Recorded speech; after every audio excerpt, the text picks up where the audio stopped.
mata saya akan gatal, keluar air, berair. Assalamualaikum.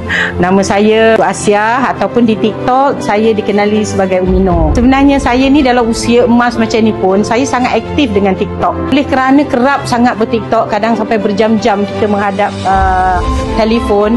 Pada satu masa saya telah mengalami satu simptom yang mana bila saya buka je TikTok, mata saya akan gatal dan keluar air, berair. Walau macam mana saya buat pun dia tetap akan keluar air, gatal ya. Jadi saya fikir apa solution yang saya perlu buat.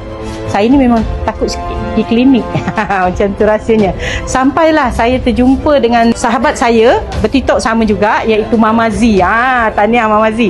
Mama Z ni telah perkenalkan saya dengan iShifa. Mama Z kata dia gunakan iShifa dalam masa 2 minggu pun dah dapat list dia punya sakit kepala, migraine. Jadi saya tak nak tunggu lagi. Mungkin inilah jodoh pada penyakit mata saya. Saya terus ambil dan gunakan.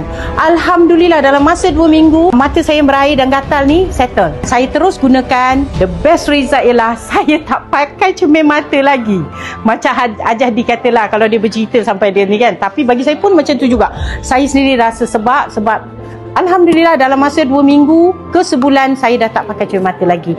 Rabun jauh memang settle. Rabun dekat sajalah yang lambat sikit. Jadi bagi saya, untuk anda yang rimas bercermin mata, untuk anda yang menghadapi masalah-masalah mata berair dan gatal, apa lagi solution dah ada dekat tangan, teruskan aja, dapatkan sama ada melalui saya ataupun melalui SSP. Okey? InsyaAllah kita sihat, kaya dan berjaya. Alhamdulillah. Assalamualaikum warahmatullahi wabarakatuh.